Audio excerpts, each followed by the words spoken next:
La última sesión. Aguantemos. Bueno, nuevamente nos vamos a ir a trabajar por grupo. Y aquí vamos a dar más tiempo, 5 minutitos más. Y la pregunta es, ¿cómo hacemos el crecimiento agrícola más inclusivo? ¿Se acuerdan al inicio de la mañana? No, al inicio de la sesión anterior hablábamos. Hay dos grandes retos que va a enfrentar el sector agropecuario en los próximos años. Uno, la sostenibilidad, y otro, el cómo hacer el crecimiento más inclusivo. Entonces, esta sesión trata sobre este tema, pero lo primero es que ustedes se pongan a pensar en cómo lo vamos a lograr, cómo hacerlo más inclusivo, y después venimos aquí a discutir. ¿Puedes explicar un poco más la palabra inclusivo? ¿Cómo no? ¿Tú qué crees que sea?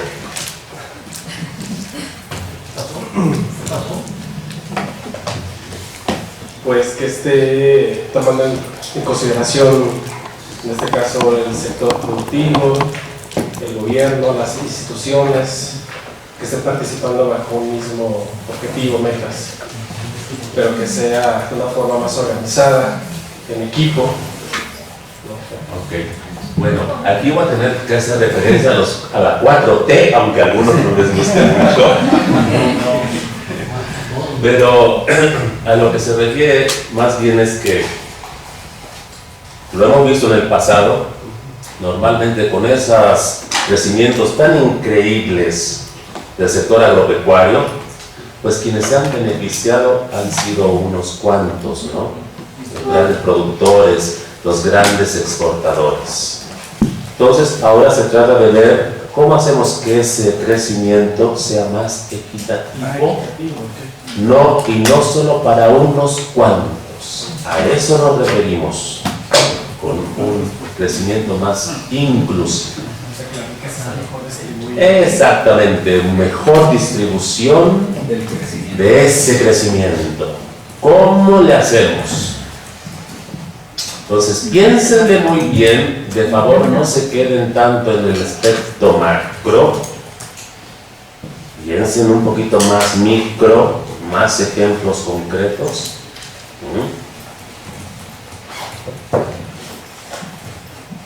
¿Alguna otra pregunta sobre la pregunta? ¿Está claro sobre qué hay que trabajar? ¿Sí? Ok. Entonces,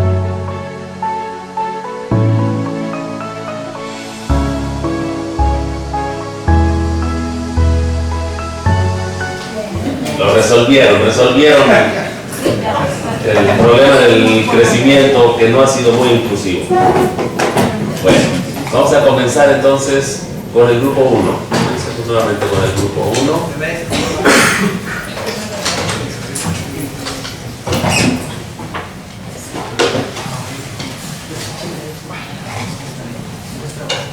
Tuvieron más tiempo que todos. Entonces, vamos a ver a qué conclusiones llegaron. Bueno, mi nombre es Anita, soy estudiante del doctorado de Licea, y a las conclusiones que llevamos de cómo hacer el crecimiento agrícola más inclusivo, consideramos 4 aspectos. Pensar en una inclusividad por actores, es decir, tratar de que la cadena sea armonizada y trasladar el beneficio que surge, por ejemplo, de la industria hacia el productor, mediante salarios. Una propuesta son los salarios, en donde beneficie al productor, sean mejores, y esto tratando de ver esa posibilidad de que el productor no emigre y que tenga esa opción, ¿no?, de quedarse en su lugar, o tal vez si decide emigrar, pues ya sería su decisión. por tamaño, aquí se mencionaba lo que eran las escalas de producción, sin embargo este tenía que ver también mucho con el tema de extensionismo, en donde se consideraba a estos productores capacitarlos en el área de organización para poder tener un mejor acceso al mercado. Entonces, no nada más que fuera a grandes escalas, sino también pensar en aquellos productores que tienen, por ejemplo, terrenos muy pequeños, pero cómo organizarlos para que ellos puedan acceder al mercado de insumos y también de producto. También se consideró el tipo de población, hay que incluir al sector o ver el reto que se tiene es el sector indígena, cómo empoderarlo, cómo hacer que ellos tengan, no nada más sean los que son contratados, sino que tengan esa iniciativa de poder acceder al mercado. Y dentro del sector indígena y también en otra parte, por género, considerar la participación femenina como un elemento, pero dentro de esa participación femenina hay diferentes retos, como son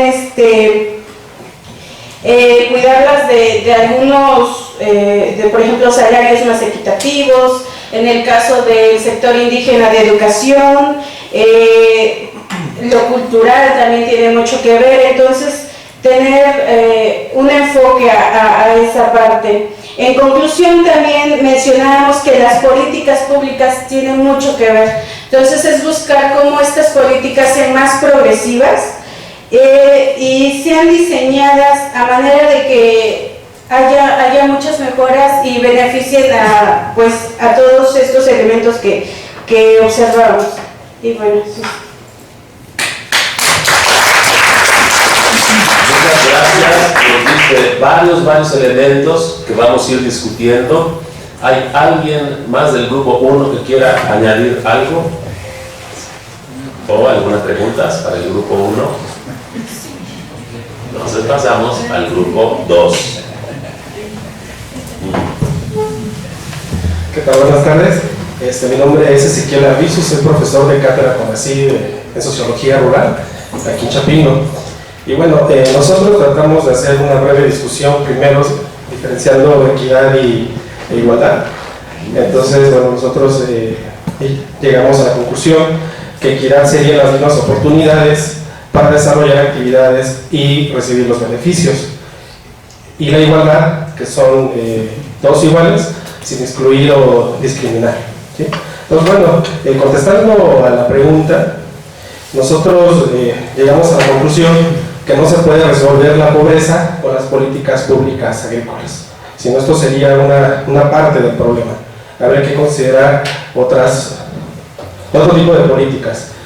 La siguiente idea es el problema, que el problema no es el modelo económico, sino cómo se ha estado instrumentando, cómo se ha operado y cumplir con los objetivos y metas. Entonces, esas serían las dos grandes ideas. Y ya para concluir sobre esta pregunta, sería muy importante coordinar y considerar la producción y consumo bajo un enfoque sistémico. Aquí considerando el enfoque de cadena de valor, cadena de suministro, las redes de valor. Entonces esto sería muy importante, incluir a nuevos actores a las políticas públicas, es decir, una nueva población elegible con nuevas reglas acordes a la realidad del territorio, el sector productivo y sociedad a través de la priorización. Lo siguiente sería replantear los modelos económicos acordes a la inclusión de la población que antes no se había considerado, es decir, con un enfoque también sistémico, no solo el sector agrícola, sino otros sectores productivos. Y unas políticas diferenciadas por sector productivo, con base a las necesidades y diagnósticos del territorio, y se podría considerar como base el Plan Nacional de Desarrollo, ¿no? Para cada país, o en este caso para México. Y los tres grandes objetivos que se tendrían que considerar serían la seguridad alimentaria, la autosuficiencia y la pobreza. Esos serían los puntos. Ok. Estamos teniendo objetivos bien claritos de qué queremos, ¿no? Si queremos mejorar o hacer el crecimiento más inclusivo, estamos pensando en qué queremos, ¿no? Claramente. ¿Alguien quiere complementar grupo 2? Hay una contradicción porque no es el que no es nuevo modelo, sino su implementación, después hablan de que era un tema de modelo. Plantear el modelo. No escuché. O sea, piensan que dicen que el problema no es el modelo económico, sino lo que se implementa. Y después dicen que hay que replantear el tema del modelo. Ya lo entendí. Ok, ¿pueden entonces, grupo 2, aclarar un poquito esa idea de que el problema ha sido el modelo económico, entonces hay que cambiarlo? Si lo aclaran, ¿a qué se refieren con eso? ¿Replantear el modelo económico? Grupo 2, ¿tú o alguien más quiere contestar? ¿Un volado? Tú tienes idea que contestes. Ok, bueno, Es correcto. sí, aquí precisamente decimos que no es el modelo económico, o sea, hablando en términos generales, sino la forma en cómo se ha instrumentado. Pero aquí precisamente dice replantear los modelos económicos acordes a la inclusión, y precisamente en donde decimos cómo instrumentarlo y cumplir con los objetivos y metas, a lo mejor no se ha hecho inclusión a la población objetivo, a la nueva población objetivo, ¿no? Entonces ahí sería, en este caso para México, serían los pequeños productores, ¿no? Que la política actual precisamente hace visible, que no se ha hecho durante décadas y que ahora se le está otorgando algunos apoyos, que habría que ver si de verdad van a funcionar o no, pero eso sería ya parte de una evaluación posterior. No solo de una evaluación posterior, sino que es parte de nuestro tema del día de mañana o pasado. No, ya, aquí lo vamos a ver. Ok. ¿Alguien más tiene alguna pregunta o quiere hacer algún comentario sobre la exposición del grupo 2? Entonces pasamos al grupo 3.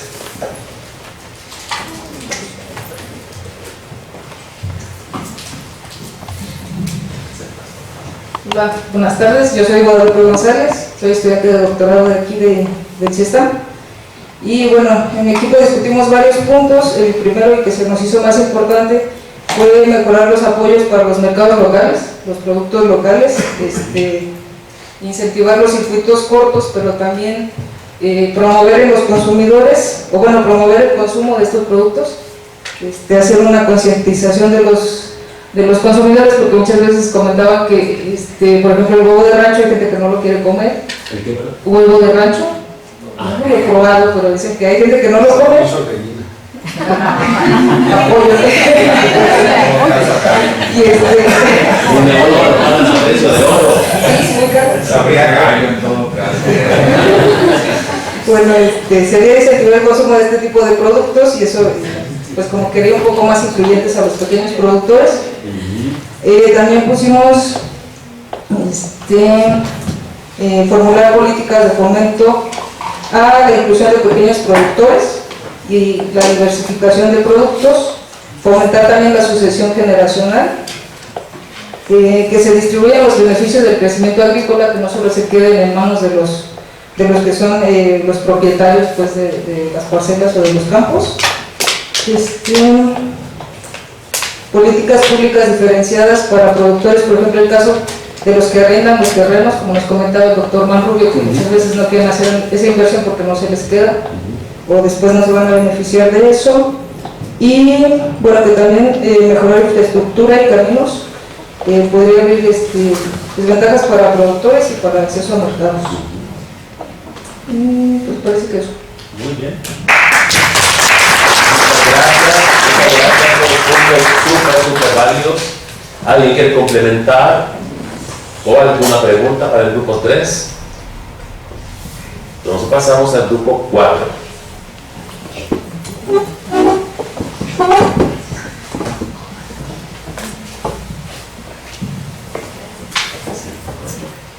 Hola, yo soy Guadalupe, otra Elizalde, igual de doctorado.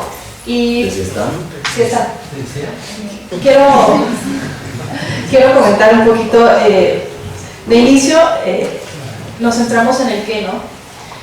Y resulta que entender este proceso de cerrar la brecha tiene que ver con una producción eficiente, en donde consideremos el entorno natural y los aspectos sociales y económicos, ¿no? En términos de los productores, en términos de los empleados y en términos de los dueños. Resulta que la aplicación un tanto de políticas restrictivas, cuando nosotros queremos hacer una redistribución de los beneficios de las exportaciones, que en este sentido estamos hablando, puede desincentivar, ¿no?, aquellos grandes productores. Oye, pues mejor no produzco, mejor me quedo como estoy, ¿no? Y entonces es tratar este tema con pincitas. Y a lo primero que llegamos es que definitivamente debe haber consenso y voluntad política de los actores. Y actores entendemos no solo en términos del gobierno, en términos de los empresarios, las mismas organizaciones de productores, si es que las hay, porque empezando por eso, ¿no? Ese es un sector muy aislado, que le cuesta trabajo ponerse de acuerdo. Y entonces, si no te puedes poner de acuerdo, mucho menos vas a saber qué pedir, ¿no? Y luego, ya aterrizando un poco, de inicio, pues tendríamos que basarnos en políticas diferenciadas por estratos. Si estamos hablando en términos de cadenas cortas, largas, medianas, el tamaño que quieran, en términos de los objetivos que persiguen estos modelos de producción, y definitivamente las regiones, ¿no? La otra es pues generaciones de políticas integrales en términos laborales, sociales, educativos. Y aquí en términos educativos, yo creo que se centró buena parte de la discusión, porque tiene que ver con el asunto desde la política de sucesión, ¿no? Una política de sucesión basada en competencias. Hablamos mucho del tema de las escuelas rurales, de cómo apoyar todo este sentido, de la orientación de género incluso. Y luego se abrió un tema pues muy en boga, ¿no? La tecnología digital, ¿no? Cómo te abre hacia un mundo de posibilidades. Bueno, pues para eso necesitas inversión, necesitas infraestructura y demás cosas. Y salieron temas como mercado justo, esquemas de comercialización y volvemos a lo mismo, organización. Básicamente es en lo que centramos nuestra discusión, y en cómo las inversiones que se hagan en términos sociales, laborales y educativos pues son a largo plazo, ¿no? Y difícilmente pues hay quien, sí, primero los pobres, ¿no? Pero en el primero los pobres todavía no hemos visto quién se avienta el tremendo rollo de hacer esas inversiones, más allá de lo que ahorita estamos viendo, ¿no? Que hacía mucho énfasis ahí en el grupo, ¿no? Son meras transferencias. Y creo que ya. Muchas gracias.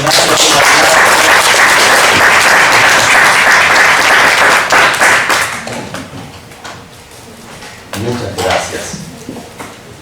¿Alguien quiere complementar al grupo 4 o hacer alguna pregunta? Tocó varios temas bien interesantes, como ese de las políticas diferenciadas. Sí. Bueno, para lo de políticas diferenciadas también platicábamos de que las políticas se pueden hacer, pero mientras no se vigilen esas políticas, se podrá escribir y decir mucho. Por ejemplo, nosotros decíamos de los maíces, ¿no? Hay muchos maíces que son orgánicos, tienen una buena calidad, que mucha gente lo desea, pero los compran a precios muy bajos.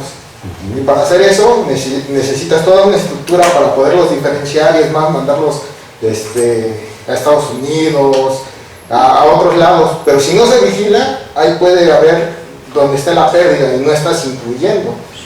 Es la parte de la vigilancia lo que hace falta, además de proponer las políticas, sino quién vigila esas políticas.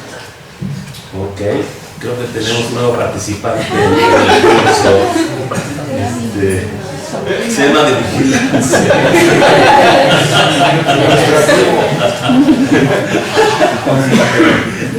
Ok.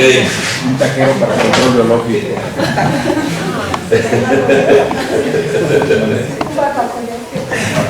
Bueno, creo que escuchamos varios muy buenos elementos que tenemos que considerar si es que queremos hacer el crecimiento futuro de la producción más inclusivo. cosa que no ha sucedido en los últimos 20 años, ¿no? Entonces, lo que proponemos en la publicación de perspectivas de la agricultura es lo siguiente.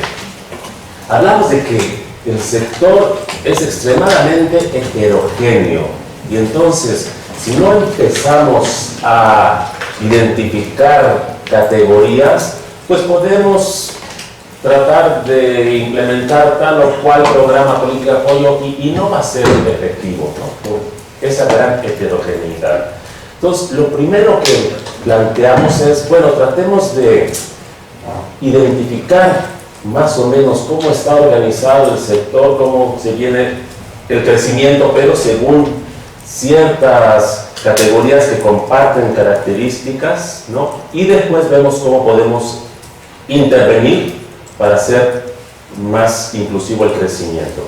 Y la propuesta, pueden haber otra forma de ver al sector agropecuario. Lo que proponemos en el documento es pensar en 4 categorías, ¿no? Una, donde tenemos un sector muy dinámico, orientado a la exportación, intensivo en capital, pero con baja participación del pequeño productor.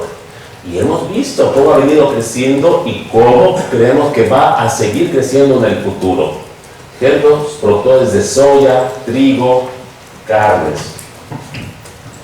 Una segunda categoría, un sector también muy dinámico, también orientado a la exportación, pero intensivo en fuerza de trabajo, no en capital, y con baja participación del pequeño productor, baja participación.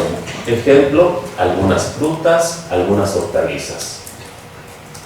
Una tercera categoría, un sector muy dinámico, orientado a la exportación, intensivo en fuerza de trabajo, pero con alta participación de pequeños productores. Por ejemplo, el café, el cacao, algunas frutas tropicales. Y finalmente, identificamos una cuarta categoría de un sector relativamente menos dinámico, que no está orientado a la exportación, sino al mercado interno, con una alta participación de pequeños productores, y aquí entran prácticamente todos los productos del sector agropecuario. Entonces, decimos, queremos hacer al sector más inclusivo. Primero pensemos cómo es el sector, tratemos de identificar nichos, categorías, antes de pasar a proponer cómo vamos a intervenir para hacerlo más inclusivo. Partiendo de estas categorías, ¿qué proponemos? Bueno, para el sector, subsector o categoría A, esa que está orientada a la exportación, que va a seguir creciendo en el futuro, pero con una muy baja participación de los pequeños productores, ¿qué proponemos? Un fortalecimiento, lo escuchamos aquí, de las cadenas de valor. Toda esa teoría que desarrolló Michael Porter en los 90, si no me equivoco, y que la ha actualizado. Hay por ahí unos papers recientes de 2015, 16, 17, muy recientes. Entonces, la propuesta es, sigamos ese enfoque, porque no pensemos que al pequeñito productor de trigo, de maíz, de soya, nos vamos a volver exportador. No funciona así, no funciona. Entonces mejor, ¿por qué no desarrollamos capacidades pero muy focalizadas? ¿Por qué no ayudamos a desarrollar pequeñas empresas proveedoras de servicios y hay financiamiento para ello? Banco Mundial, vida, ha estado financiando programas que buscan desarrollar al empresario rural. Colguémonos entonces de ese dinamismo del sector exportador, soyero, triguero, maicero, de carnes, para dar servicio por parte de los pobladores rurales en donde incluso de repente a lo mejor algunos productores pueden hacer su part-time, tiempo parcial, su actividad agrícola, pero también tiene su empresita que está dando servicio y donde es absolutamente clave el rol de las universidades que participen con innovación y también, como mencionaron algunos, que requiere inversión en infraestructura. Entonces, ¿cómo hacemos el desarrollo ya no más inclusivo del sector agropecuario? No. Vayamos por partes. Vamos a hablar de ese sector dinámico donde no hay pequeños productores, pero sí podemos hacerlo más inclusivo mediante este enfoque de clusters. Segunda categoría.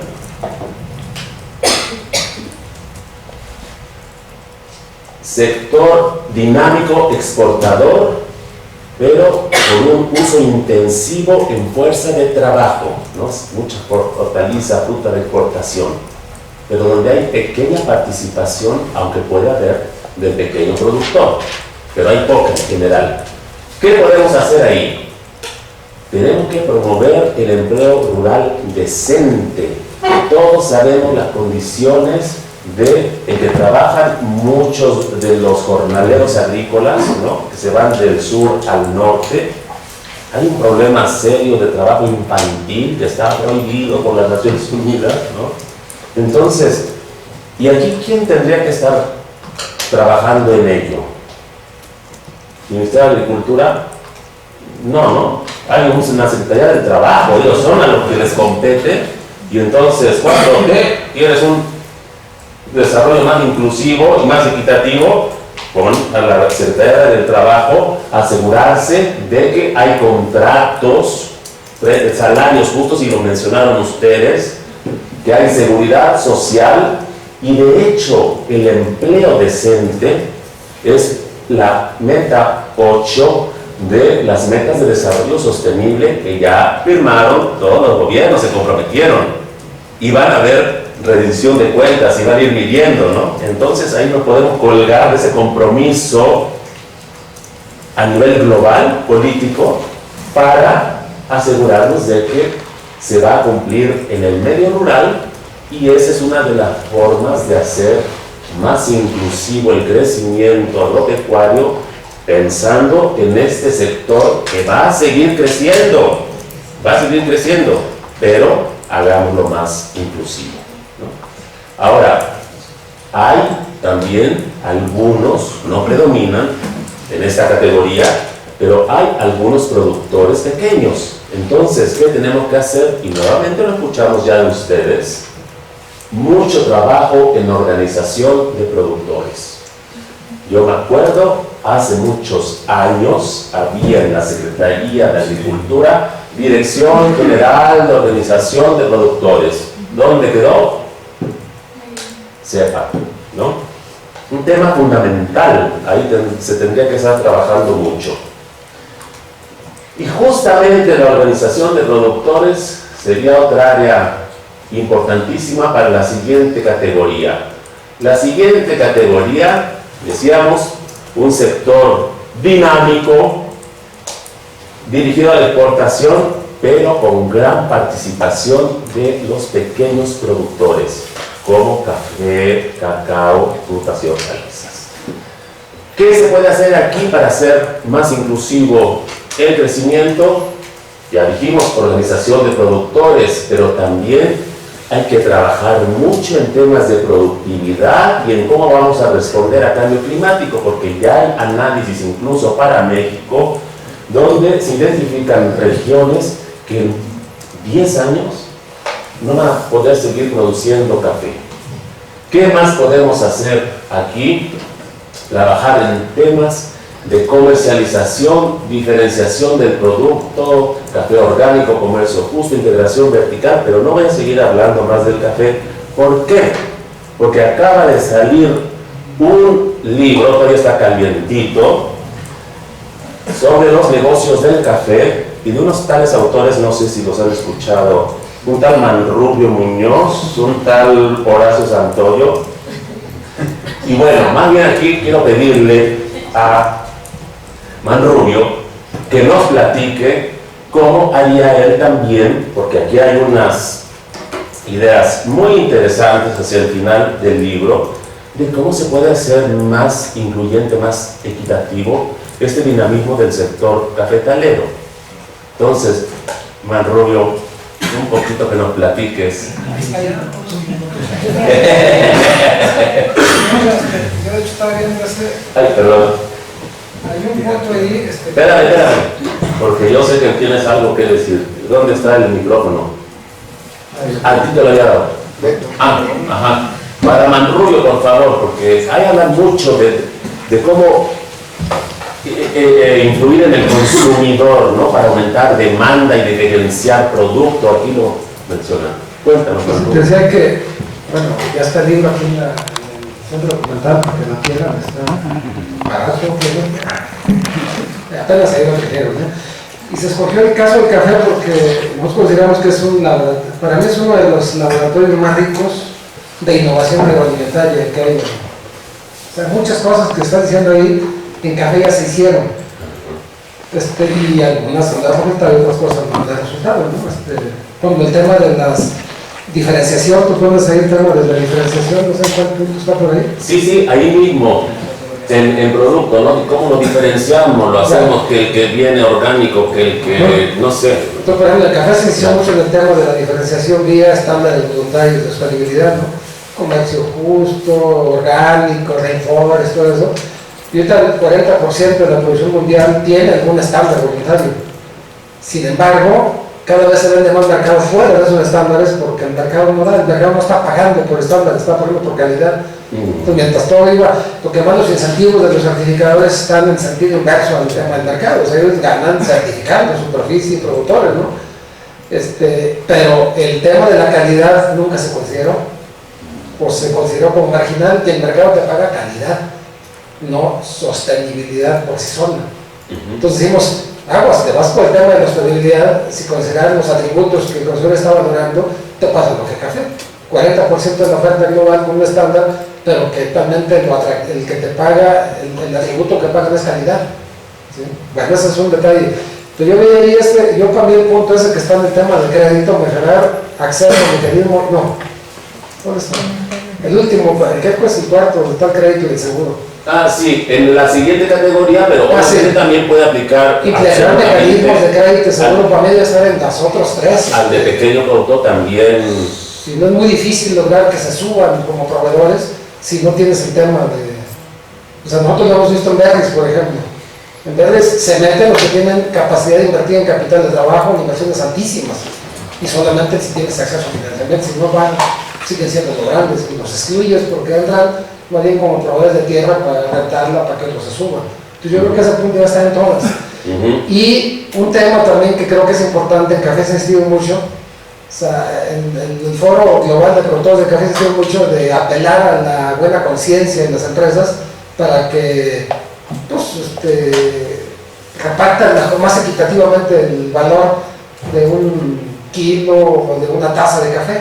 Y la verdad es que esto es imposible porque las empresas, la mayoría de las empresas se han concentrado en la industria del café, son empresas que cotizan en bolsa y al final venden acciones y te han vendido expectativas en función de su rentabilidad. Pues si tú empiezas a decir, bueno, vamos a actuar de manera más equitativa y hay que darle más al productor, pues al final los inversionistas van a castigar en ese sentido. Entonces está muy difícil revertir ese tema, o sea, apoyar a la buena conciencia. Oye, Manrubio, pero ¿cómo ves, por ejemplo, aquí la posibilidad de una federación, no sé cómo se le pueda llamar, de cafeticultores que logren negociar con esos exportadores? Que en el caso de Colombia, por ejemplo, hay la federación que vela, pues, como una gigante cooperativa que vela por el interés del productor, ¿no? Aquí tú no ves también como posibilidad el llegar a un esquema más. Se analiza el caso de la Federación de Cafeteros de Colombia ahí, y es uno de los ejemplos así quizás a seguirle, pero si tú ves ahí mismo hay un gráfico donde se habla de cómo, a pesar de que Colombia mantuvo toda su institucionalidad en el tema de café, o sea, no hay un esquema de organización tan rico y tan poderoso como el colombiano, también hay una serie de condiciones que lo han hecho posible, o sea, el tema de la parascalidad, o sea, ellos pueden retornar todo el tema de ingreso de exportación directamente a los cafeteros y lo invierten, eso no lo tienes en ningún lado, por ejemplo. Y es un esquema también muy costoso, o sea, también es un esquema muy difícil de replicar el modelo colombiano, pero además, a pesar de lo costoso, tú lo dijiste hace rato, Colombia ha retrocedido en su participación de mercado. Sí. Entonces, uno diría, si tuviera yo que Colombia está funcionando mejor en cuota de mercado, uno diría, pues es un modelo que habría que ver. Y sin embargo, no es el que necesariamente está posicionando. Sí. Entonces, yo sí, y si tú ves ahí hay un gráfico donde se pone el porcentaje de café que se vende con valor agregado, digamos, es muy bajo. Colombia sigue exportando café verde, esencialmente.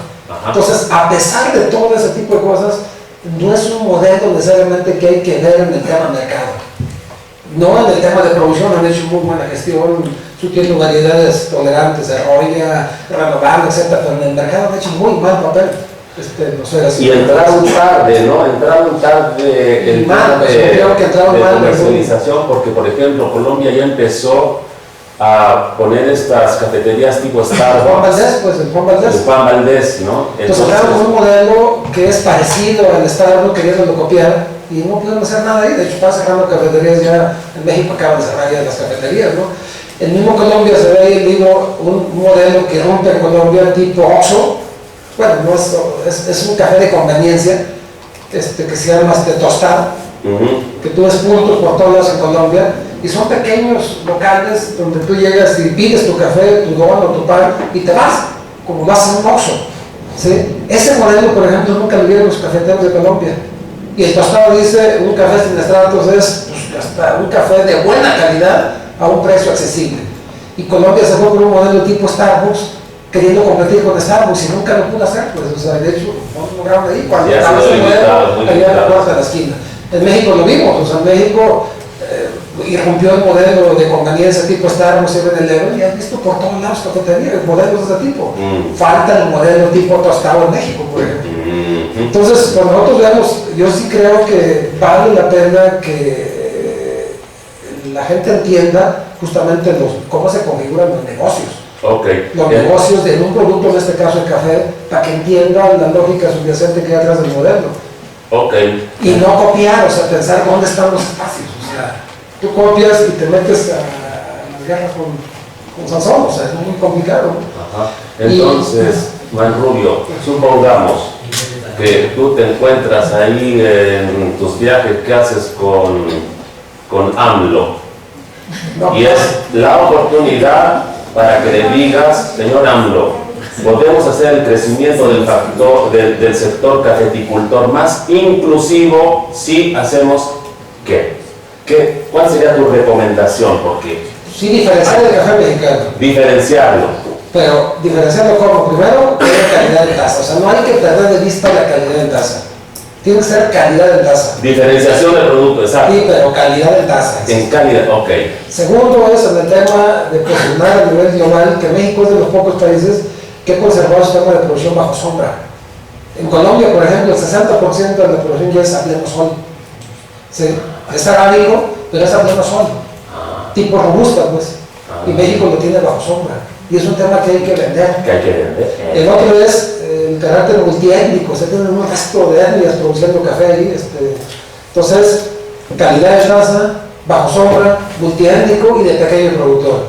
Y que en Europa, Estados Unidos, Canadá, te lo van a pagar. Eso es un tema que hay que vender. Pero hay que irlo a vender. Y el segundo es, yo sí creo que hay que también entrar a hacer comercio en línea. O sea, el tema de comercio en línea. O sea, poner sus atributos y explorar el tema de comercio en línea. Y el tercero es modelos que hagan más accesible el café al consumidor. O sea, hoy en día encontrar un café en México y en todos lados de buena calidad consistente es imposible. No hay. Es muy difícil. Entonces yo creo que con estas cosas podrías y AMLO te lo agradecería esos consejos, porque lo que estamos buscando es mostrar que hay mecanismos para hacer más inclusivo el crecimiento agropecuario, ¿no? Sí, pero AMLO no lo va a agradecer, eso no te Mira, hay un punto ahí, yo diría que sería bueno que todos viéramos esa película, esa serie de Netflix de Rotten. ¿Cuál? Se llama Rotten. La Netflix que se hace de aguacate, porque hay muchos, aves, aguacate, agua, pollos y todo eso. Pero la constante que hay en todos esos programas, no los vi todos ahí, es la actitud de lo que se llama la empresa tractor, la empresa grande con respecto al proveedor. O sea, es un tema de acabarse. No hay, yo creo que es un tema que vale la pena. Y en todos los sectores dinámicos, no dinámicos, es un sector muy concentrado, está en manos de unas cuantas empresas. El tema del comercio y el tema de la transformación. Si las empresas estas no tienen la actitud o la posición de subir al proveedor, a cerrar al proveedor con apoyo del gobierno, está muy cañón. Y ahí tú lo que ves en todos esos ejemplos que es más bien, más que empresa tractora, es empresa planadora. Es acabarse el productor, es no considerar el tema del desarrollo del productor, pero también es una ingenuidad que esa empresa no hace zonas, el gobierno no hace políticas donde equilibre el tema. Sí, y ese último comentario creo que aplica muy bien a nuestra última categoría, ¿no? Esa de un sector muy grande, pero que no ha sido tan dinámico como los otros, que no está dirigido a la exportación, sino a los mercados locales, y donde prevalece el pequeño productor, produciendo todos los productos. ¿Y qué buscamos entonces? O sea, ¿qué proponemos aquí para hacer el crecimiento de este subsector más inclusivo? Pues programas específicos, pero bien focalizados, que logren aumentar la productividad de manera sostenible, como ya lo hablamos hace rato. Hay maneras, mediante investigación, extensión, escuelas de campesino, dirigidas a ese segmento de productores, mejorando lo que se llama Rubio, ¿no? Ese acceso a los insumos, a los productos, a los proveedores, en donde hay costos de transacción gigantes, hay poca eficiencia de los mercados, ahí hay tanto todavía por hacer, hay altísimos costos de transacción que padecen los pequeños productores y que tienen que bajarse, como mediante la intervención ahí del gobierno para esos mercados más transparentes, más información de mercados, más infraestructura, esos mecanismos de crédito y seguro que, decíamos, el 80% de todos los productores no tienen acceso al crédito, y mediante arreglos institucionales que estén específicamente diseñados para el pequeño productor, como por ejemplo lo que el ministerio, o sea, lo que la secretaría, equivalente a la secretaría de aquí, que estuvo en Brasil hasta el 2016, mañana platicaremos por qué, pero enfocada exclusivamente al pequeño productor. Imagínense, habían dos secretarías, una para el grande mediano y una exclusivamente enfocada al pequeño productor. Por eso también Brasil está donde está, ¿no? O como el INDAP de Chile, que también mañana hablaremos más del INDAP de Chile. Y también mediante fortalecimiento de ese capital social, de esa organización de productores. O sea, aquí hay mucho por hacer, pero el mensaje es: queremos hacer el crecimiento que se espera que va a suceder sí o sí en los próximos 10 años. Lo queremos hacer más inclusivo, desagreguemos para poder intervenir de manera más efectiva. Ahora, alguien comentó también, pero si queremos hacerlo más inclusivo, también tenemos que pensar en género. Y absolutamente, porque la agricultura, y vamos a ver el jueves, en la región se ha venido feminizando, ¿no? Cada vez hay más productoras agropecuarias por la migración del hombre a las ciudades o al extranjero. Y hay unos análisis que desarrolló la FAO hace unos años, en donde decían que los rendimientos podrían aumentar entre 20 y 30% simplemente si se cerrara esta brecha de género, porque las mujeres tienen menor acceso en general a los recursos, ¿no? A los servicios. Y se requiere entonces integrar en serio el género dentro de la política agrícola y diseñar programas específicos para la mujer en el sector agropecuario. El otro gran tema para hacer un crecimiento agropecuario más inclusivo tiene que ver con la juventud rural, porque como decían también, los agricultores están envejeciendo, no nomás los investigadores si están, sino también los agricultores están envejeciendo. Y el jueves vamos a ver algunas cifras al respecto. Y hay un altísimo porcentaje de jóvenes rurales desempleados en el medio rural, de 30% en la región. Ahí les recomiendo una publicación muy interesante de Martín Birben sobre juventud rural. Martín trabajó en la CEPAL muchísimos años. Y entonces, aunque han habido varias iniciativas del Banco Mundial, del FIRA, de la FAO, del INDAP, para fomentar el empleo rural, para facilitarles el acceso a la tierra y que se vuelvan agricultores en México, hubo un programa financiado por el Banco Mundial que buscaba justo eso, que el joven pudiera acceder, capacitarse, acceder a la tierra y capacitarse para hacerse un buen producto. Bueno, pero han sido iniciativas puntuales y lo que nos está faltando es justamente ese eslabón entre esas iniciativas de alcance limitado y verdaderas estrategias nacionales focalizadas en la juventud rural. Una visión productiva, de generación de ingresos, de equidad, no nada más, ahí le va tantos pesos. Y alguien mencionó, no lo tengo aquí, pero con toda razón, el tema indígena, ¿no? En algunos países, como México, tiene una relevancia absoluta, en otros, como Uruguay, no hay, ¿no? Pero Bolivia, bueno, y todos, ¿no? Ajá. Pero sin duda, queremos un crecimiento más equitativo, ¿no? Más inclusivo. Tenemos que pensar en población indígena y cómo vamos a diseñar políticas, programas para que se logren subir a este tren de crecimiento. Ok, entonces tenemos 10 minutos para más intervenciones, preguntas, comentarios. ¿Quién dijo yo?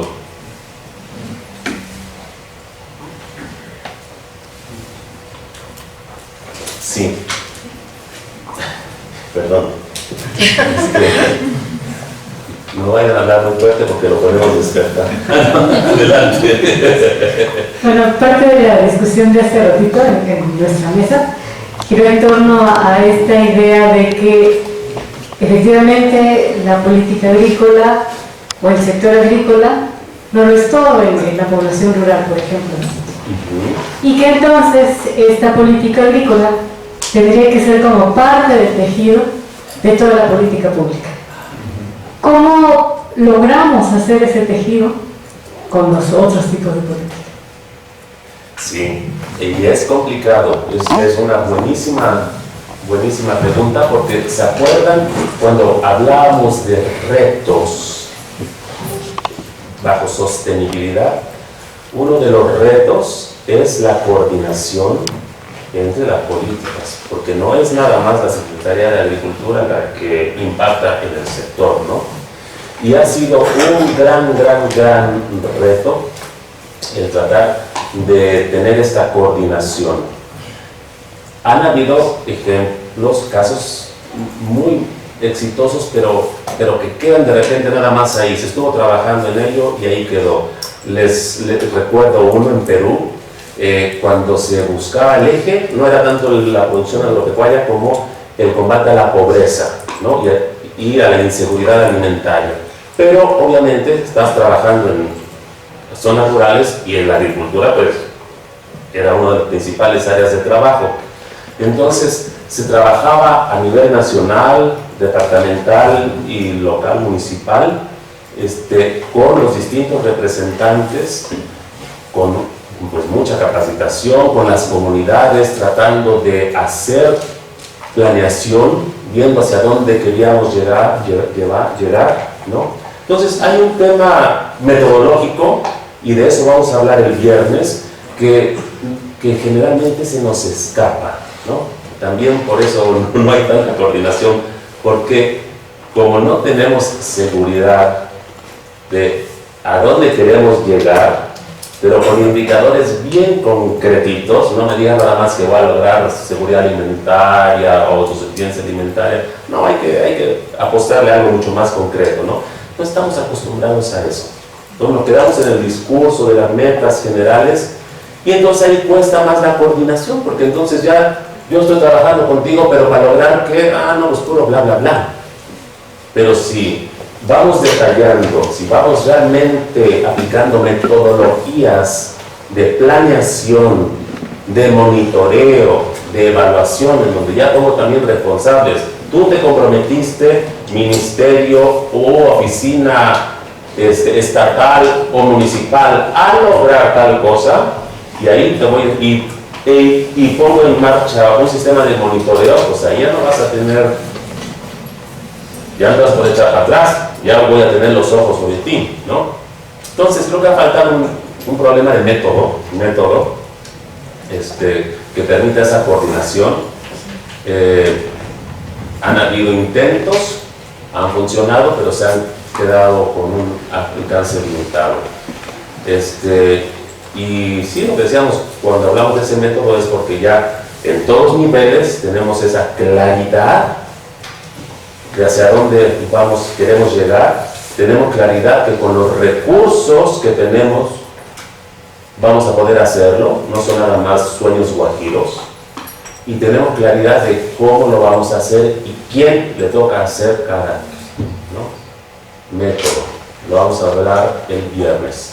El PEC en México fue un ejemplo de eso, ¿no? El PEC en México, el programa concurrente, especial concurrente, fue un ejemplo, pero que quedó como en papel, ¿no? En papel se ve re bonito, pero en práctica, pero ese era exactamente el espíritu. Ese era el espíritu. No podemos andar trabajando cada uno por acá, pero se desvirtuó, ¿no? Se desvirtuó. Nomás se queda bonito en el papel, pero en la práctica... Precisamente el tema del relevo generacional tiene otras implicaciones, ¿no? Porque como comentaba en un inicio, hubo por ahí un intento de la reforma agraria con un programa que se llamaba Jóvenes Emprendedores en el Medio Rural, en donde uno de los requisitos que les pedían era que fueran posesionarios de una tierra, ¿no? O que fueran hijos de ejidatarios. Pero en el campo se ve, al menos en la región de Tierra Caliente donde yo trabajo, que una vez que los jóvenes acceden a las tierras, lo primero que hacen es venderlas porque no hay no les es atractivo la agricultura, ¿no? Por la parte que no se comparan los ingresos que hay en el medio rural respecto a la ciudad. Entonces, una vez que ellos son posesionarios, las venden. Entonces, ahí es donde hay este contraste, ¿no? Por un lado se incentiva de que, pues sí, te van en el campo a trabajar, pero no les estás dando la oportunidad, no se compara, pues, no les es atractivo. Entonces, pues eso que ocasiona, ¿no? Que si bien el relevo generacional es complejo, cuando los jóvenes tienen acceso a la tierra, no les interesa, ¿no? Darle esta continuidad a la actividad agrícola, ¿no? Que puede ser también que de repente los programas se quedan cojos, ¿no? Y ya tengo nada más, ahora ya tenía el acceso, pero se me olvidó, que tenía que capacitar, ¿verdad? Híjole, y también se me olvidó que aquí no puedes sacar tu producto, o te cuesta tanto porque tienes todos tus intermediarios y, caray, no me fijé que Chapingo no estaba haciendo aquí la suficiente investigación agrícola que te permita, ¿no? Hay esa visión tan sesgada, nada más yo veo mi partecita, ¿no? No me puse de acuerdo como en su época Secretaría de la Reforma Agraria con agricultura y con el ambiente y con la economía para que realmente funcionara ese programa. También es una de las razones, ¿no? Y sí, y obvio son, como todos nosotros, ¿no? Actuamos lógicamente, y si es más rentable que me vaya a la ciudad, pues me voy a ir y no la ayuda, que no la ayuda. ¿Allá? Sí. Bueno, yo creo que hay experiencias en México y aquí hay dos actores muy importantes que nos pueden comentar. En el libro de Otro Campo es Posible, el doctor Marrubio toca el tema de la orientación de la inversión pública. Y hago el comentario porque ya ha habido programas, el doctor Santoyo debe recordar perfectamente, programas que privilegiaban a las mujeres, a los jóvenes, a pequeños productores de menos de 3 hectáreas, por ejemplo, con proyectos de inversión productiva, pero que a fin de cuentas, lamentablemente, la gran mayoría de ellos terminan abandonándolos, ¿no? Seguramente hay muchas cosas que tienen que ver con educación y capacitación, pero también es cierto que los recursos no son suficientes. Se promovía el programa de la Alianza para el Campo y llegaban, no sé, solicitudes para 500 millones de pesos, y en el presupuesto nosotros teníamos 100 millones de pesos para asignar. Entonces, finalmente no es suficiente para cubrir la demanda de todos esos productores, ¿no? Y por otro lado, cuando íbamos a ver invernaderos abandonados y uno les pregunta, oye, ¿y qué pasó? ¿Por qué lo abandonó? Y dice, bueno, es que no es como yo pensaba. Un invernadero es muy esclavizante. Mi papá sembraba y esperaba que lloviera y ya nacía, ¿no? Aquí hay que estar todo el día, si no la planta se quema, etcétera, ¿no? Entonces, el doctor Marrubio maneja un concepto muy importante de la orientación de la inversión pública en bienes de interés público y de cómo se puede aprovechar mejor. Y ahí me gustaría que él nos comentara, ¿no? Les digo, no, ni le pasen la palabra porque si no van a robar el tema de mañana. No. Exactamente, digo que Marrubio siempre se va adelantando. Ese es el tema de mañana. Políticas que favorecen bienes privados o bienes públicos, pero con una metodología muy sólida, muy interesante, que ha desarrollado la OCDE, que también la utiliza el Banco Interamericano de Desarrollo,